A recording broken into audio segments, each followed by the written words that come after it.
Good morning student. Good morning ma'am.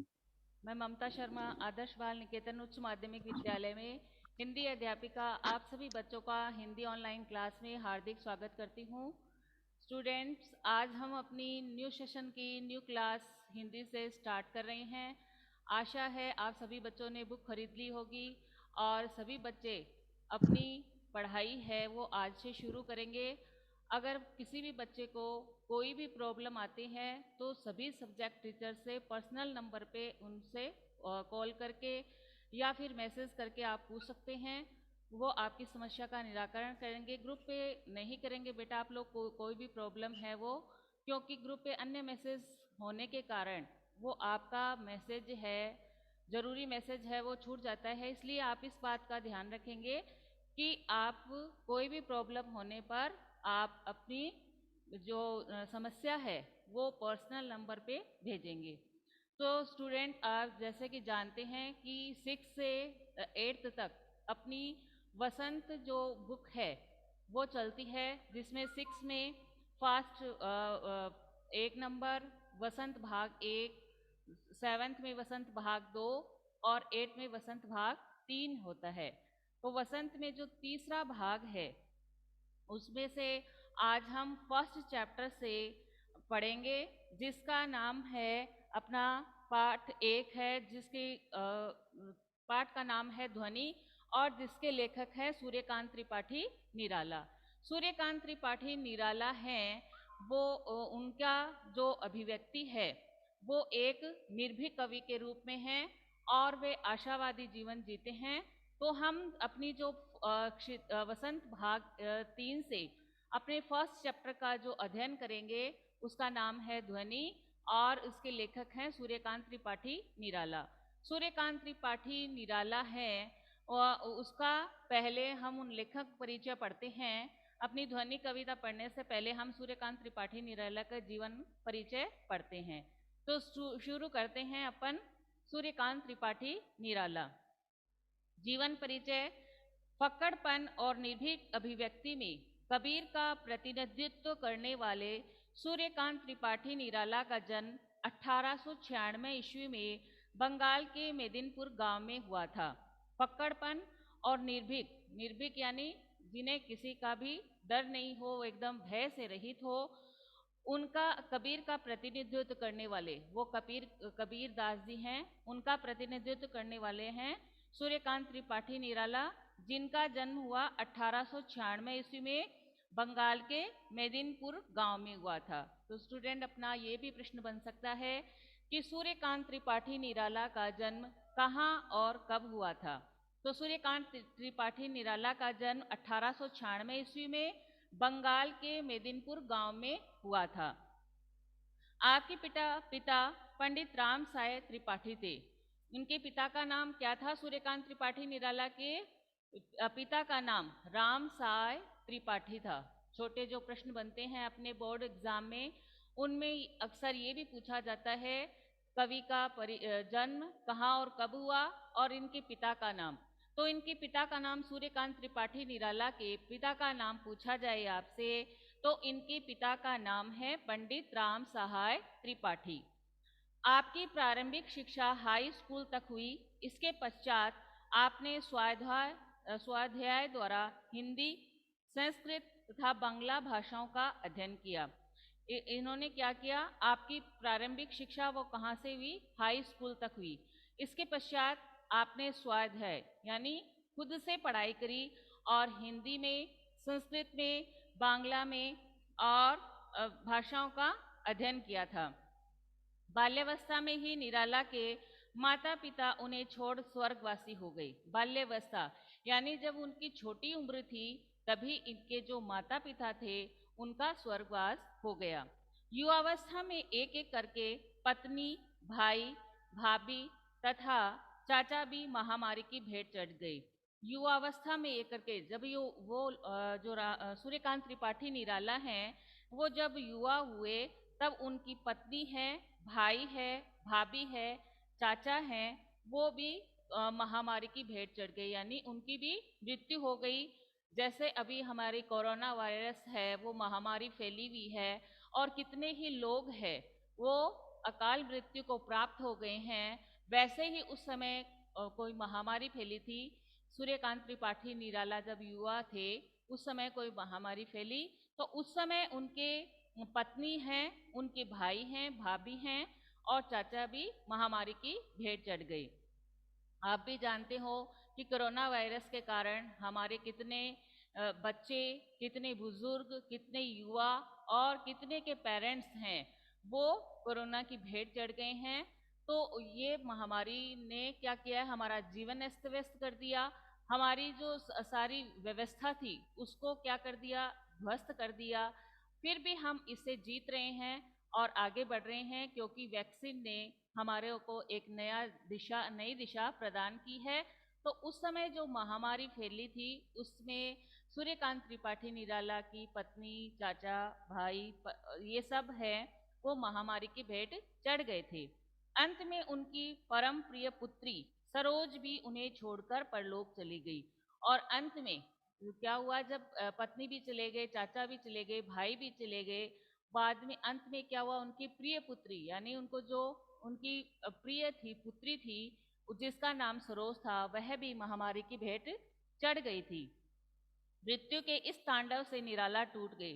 मृत्यु के इस तांडव से यानी सारे परिवार के सदस्य हैं वो एक एक करके जब मृत्यु को प्राप्त हो गए, तो इस भयानक स्थिति से वो इतने दुखी हो गए कि वो टूट कर रह गए। क्योंकि मनुष्य अपने परिवार से ही, मनुष्य एक सामाजिक प्राणी है और वह अपने परिवार में, समाज में रहकर ही खुश रखता है, उन्नति करता है।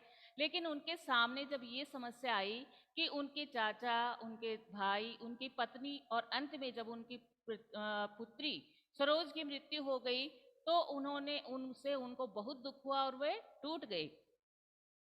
अंत में उनकी करुण कथा, करुण व्यथा सरोज स्मृति नामक रचना के रूप में बाहर आई।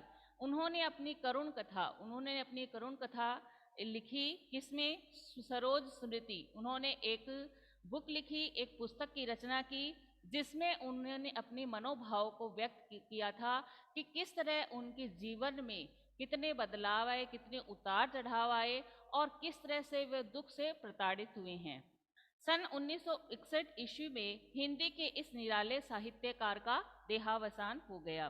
सन 1961 में सूर्यकांत त्रिपाठी निराला की मृत्यु कब हुई, ये प्रश्न पूछा जाए तो आप लोग उत्तर लिखेंगे सन 1961 में हिंदी साहित्य के इस निराले साहित्यकार का देहावसान हो गया। साहित्यिक परिचय। अब इनका साहित्यिक परिचय पढ़ लेते हैं। पहले हमने इनके जीवन परिचय पढ़ा था कि किस तरह उनका, ये कौन थे, कहाँ पे इनका जन्म हुआ, इनके पिता का क्या नाम था और किस तरह से वो मानसिक विक्षिप्त हो गए थे, किन घटनाओं से इनके बारे में हमने अध्ययन किया। अब इनका हम साहित्यिक परिचय पढ़ते हैं। कविवर निराला ने हिंदी साहित्य की अनेक विद्याओं को अपनी विलक्षण प्रतिभा से अलंकृत किया। कविवर निराला थे, उन्होंने हिंदी साहित्य की अनेक विद्याओं को अपनी विलक्षण प्रतिभा से अलंकृत किया। जैसे साहित्य की अनेक विद्याएं होती है, गद्य है, पद्य है, काव्य है, अलंकार, रस, छंद, इन सब का उन्होंने, इन रसों का, इन दोहों का, छंदों का, इन सब का उपयोग किया। गद्य में लिखा उन्होंने, पद्य में लिखा, नाटक, कहानी और निबंध, इन सब में, उपन्यास, इन सब में उन्होंने अपनी जो काव्य हैं वो प्रस्तुत किए हैं।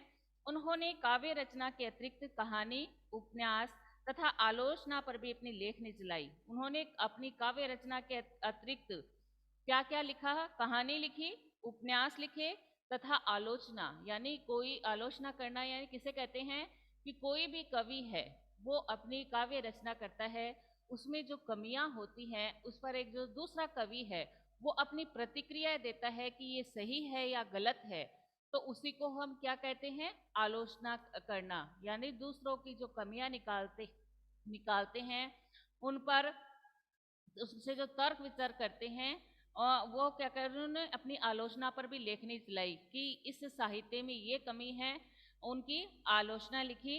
किंतु मुख्य रूप से वह एक कवि के रूप में प्रसिद्ध रहे। लेकिन किस रूप में वो प्रसिद्ध रहे? कवि के रूप में प्रसिद्ध रहे।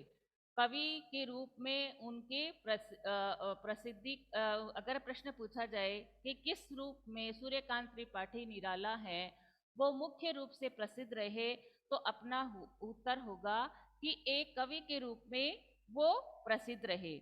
निराला की रचनाएं छायावाद, रहस्यवाद एवं प्रगतिवादी विचारधाराओं से प्रभावित हैं। निराला की जो रचनाएं हैं वो छायावाद से, रहस्यवाद से और प्रगतिवाद विचारधाराओं से प्रभावित हैं।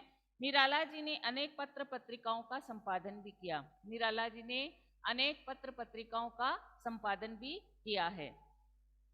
ये उनका हमने साहित्यिक परिचय पढ़ा, सूर्यकांत त्रिपाठी निराला, जो अपनी ध्वनि कविता के रचयिता हैं। अब उनकी रचनाएं पढ़ते हैं कि उनकी रचनाएं कौन कौन सी हैं। अनामिका, परमिल, गीतिका, तुलसीदास, कुकुरमुता, नए पत्ते, राम की शक्ति पूजा, सरोज स्मृति तथा लिली, चतुरी, चमार, अपरा, अलका, प्रभावती और निरुपमा आदि गद्य रचनाएं हैं।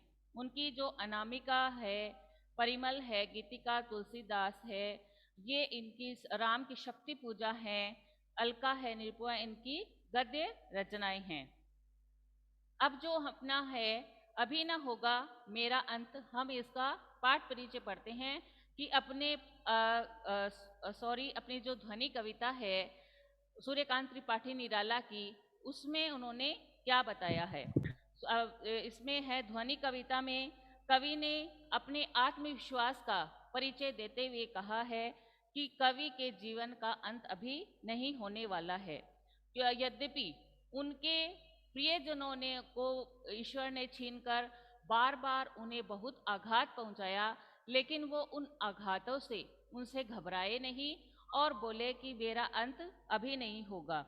और उन्होंने बताया कि जिस प्रकार वसंत आने पर चारों तरफ पत्ते, फूल, फल, कलियां खिल जाते हैं, एक चारों ओर हरियाली छा जाती है और एक जो वातावरण है वो खुशनुमा बन जाता है, उसी तरह से कवि की ध्वनि कविता में वो कह रहे हैं कि मेरे जीवन का अंत है वो अभी नहीं होगा, क्योंकि मेरे जीवन में अभी वसंत आना बाकी है। तो इसमें जो ध्वनि कविता है वो सूर्यकांत त्रिपाठी निराला ने हमें ये बताया है। चूंकि बच्चों आपको सूर्यकांत त्रिपाठी सीधे 8th क्लास में हैं और आपको सीधी ध्वनि कविता दी गई है, लेकिन मैंने आप लोगों को सूर्यकांत त्रिपाठी निराला का जीवन परिचय भी पढ़ाया है, क्योंकि परीक्षा में अक्सर जो रचनाकार है उनका परिचय भी पूछा जाता है। तो इस बात को ध्यान में रखते हुए मैंने आपको सूर्यकांत त्रिपाठी निराला का परिचय भी पढ़ाया है। अब हम अपनी जो ध्वनि कविता है उसका अध्ययन करेंगे। पहला है, अभी न होगा मेरा अंत, अभी अभी ही तो आया है मेरे जीवन में मृदुल वसंत, अभी न होगा मेरा अंत। हरे हरे ये पात डालिया, कलियां कोमल गात, मैं ही अपना स्वप्न मृदुल कर फेरूंगा निद्रित कलियों पर, जगा एक प्रत्युष मनोहर। तो इसमें अभी न होगा मेरा अंत, अभी अभी ही तो आया मेरे जीवन में मृदुल वसंत। मृदुल का अर्थ क्या होता है? मृदुल का अर्थ होता है कोमल, और अंत यानी समाप्त, किसी चीज का समाप्त हो जाना। और पात इसमें आया, अभी ना होगा मेरा अंत, हरे हरे ये पात, पात ये का मतलब होता है पत्ते। पात किसे कहते हैं? पत्ते के कहते हैं। और कोमल, डालिया कलिया कोमल गात, कोमल यानी मुलायम जो होती है, मुलायम जो होते हैं उनके लिए आया है। और गात यानी शरीर, शरीर को हम क्या कहते हैं? गात। और कर, कर का मतलब आप जानते हो, कर का मतलब होता है हाथ। और निंद्रित, निंद्रित यानी नींद से, नींद में जो होते हैं, निंद्रित का अर्थ होता है नींद में। और नींद में हो, जो सोए हुए हो, उनको हम कहते हैं निंद्रित में। और प्रत्युष, प्रत्युष का मतलब होता है प्रातःकाल। मनोहर, मनोहर यानी सुंदर हो, जो मन को मोहित करने वाला हो, उसे हम कहते हैं मनोहर। तो स्टूडेंट हम शुरू करते हैं, अभी ना होगा मेरा अंत। कवि कह रहे हैं, अपने आत्मविश्वास को अभिव्यक्त करते हुए कवि सूर्यकांत त्रिपाठी निराला कहते हैं कि अभी ना होगा मेरा अंत। कि कवि अपने जो आलोचक हैं और उन सबको उनकी सबकी भावना को दूर करते हुए, उन सबकी जो गलत फहमियां उनको दूर करते हुए कवि कहते हैं कि अभी ना होगा मेरा अंत। कि मेरा अंत है वो अभी नहीं होगा, अभी अभी तो आया है मेरे मन में वन में मृदुल वसंत।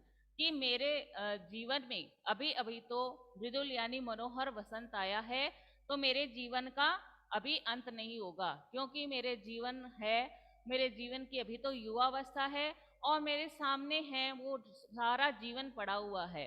तो कवि कह रहे हैं कि मेरे जीवन का अंत अभी नहीं हो सकता, अभी न होगा मेरा अंत। हरे हरे ये पात डालिया कलिया कोमल गात, मैं ही अपना स्वप्न मृदुल कर फेरूंगा निद्रित कलियों पर जगा एक प्रत्युष मनोहर। कवि कह रहे हैं कि मेरे जीवन रूपी जो उपवन में अभी क्या हुआ है, भावनाओं और कल्पनाओं का वसंत का आगमन हुआ है। कि जिस प्रकार वसंत आने पर क्या होता है, हरे हरे पात की चारों ओर जो डालियां होती है ऊपर हरे हरे पत्ते लग जाते हैं और चारों तरफ कलियां खिल जाती है और एक जो वातावरण है वो सुखद बन जाता है।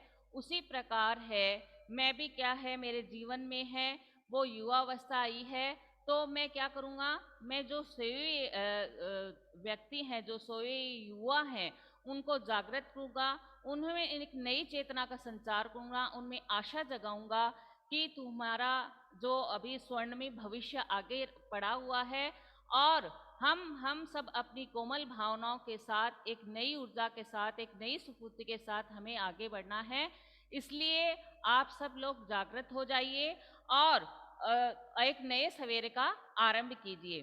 कि जैसे वसंत होता है वो सोई हुई कलियों को और पत्तों को अपने एक नए उमंग से, एक नई आशा के साथ उनको जगा देता है, वैसे ही कवि है वो अपनी कविता के द्वारा, अपनी लेखनी के द्वारा समाज में एक नया संदेश देकर जो युवा है उनको जगाना चाहते हैं, उनमें एक ऊर्जा भरना चाहते हैं। तो कवि भी क्या है, अपनी ओजस्वी विषयों के साथ साथ माध्यम से युवाओं के उत्साह में संचार करके और उन्हें आलस्य से जगाकर सही मार्ग में लाकर एक आशा से परिपूर्ण एक नई भविष्य का निर्माण करेंगे, जिससे वे क्या होंगे, सुपथ पर अग्रसर होंगे, यानी एक सही रास्ते पर चलेंगे और हमारे राष्ट्र को, हमारे समाज को आगे बढ़ाएंगे। दूसरा है अपना, पुष्प पुष्प से तंद्रालस लालसा खींच लूंगा मैं, अपने नव जीवन का अमृत संघर्ष सींच दूंगा मैं। पुष्प पुष्प से तंद्रालस खींच लूंगा मैं, अपने नव जीवन का अमृत संघर्ष सींच दूंगा मैं, द्वार दिखा दूंगा फिर उनको है मेरे वे जहां अनंत, अभी न होगा मेरा अंत। कवि कह रहे हैं पुष्प का मतलब होता है फूल और तंद्रालस यानी आलस्य, तंद्रालस यानी जिसे आलस्य हो, और लालसा, लालसा का अर्थ होता है इच्छा, नवीन, नवीन नव यानी नवीन, नया, सहर्ष यानी हर्ष के साथ, प्रसन्नता के साथ, द्वार, द्वार यानी दरवाजा, और जिसका और अनंत यानी जिसका अंत न हो, जिसका अंत न हो। किसका नहीं हो सकता अंत? ईश्वर का, क्योंकि हमारी जो प्रकृति है, हमारी जो ये हमारा जो भारत देश है, उनकी सीमाएं हैं और वो सारी वो हो सकती है, अंत हो सकता है सबका, लेकिन अनंत किसका नहीं हो सकता? ईश्वर का अनंत कभी नहीं हो सकती।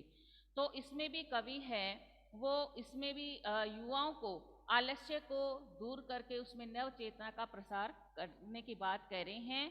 कि जैसे वसंत होता है वो बंद कलियों में से आलस्य खींचकर उन्हें हिला देता है और उन्हें अमृत रस डालकर नव जीवन का संचार करता है।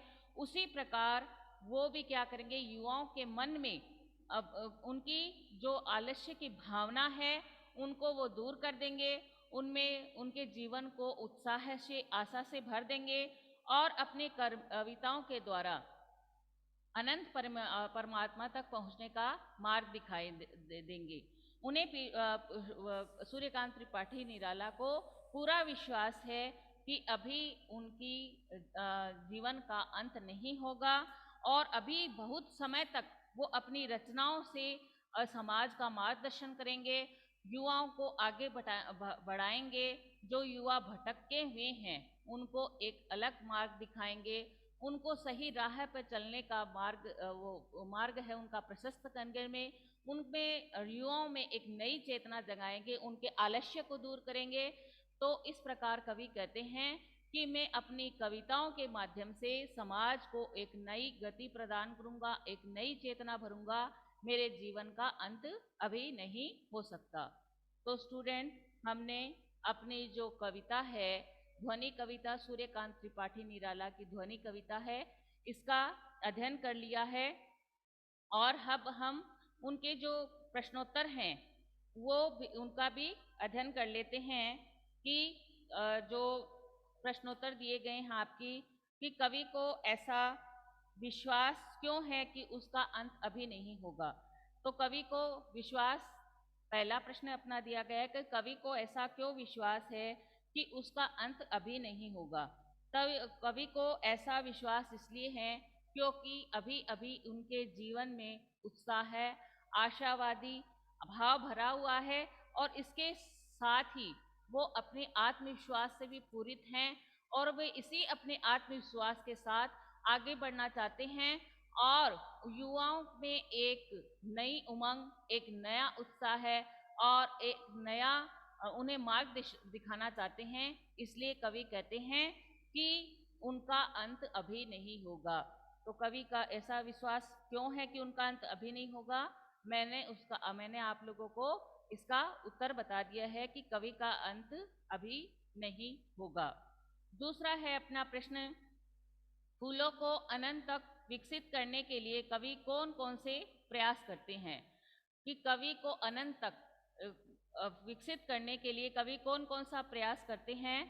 तो जो कवि हैं वो जो किशोरी रूपी फूल हैं, यानी फूलों को क्या बताया गया है, किशोर बताया गया है, युवा बताया गया है। उनमें क्या करेंगे वो, उनको अनंत तक विकसित करने के लिए उनमें जो आलस्य छाया हुआ है उस आलस्य को वो क्या करेंगे, दूर कर देंगे, उनमें एक नई भावना का संचार कर देंगे, उनमें जीवन के प्रति एक आशावादी दृष्टिकोण विकसित कर देंगे, जिससे कि है युवा है वो आगे बढ़े और वो अपने उनके आलस्य को दूर करके अपने नवजीवन को अमृत से संघर्ष सींचने का प्रयास करेंगे।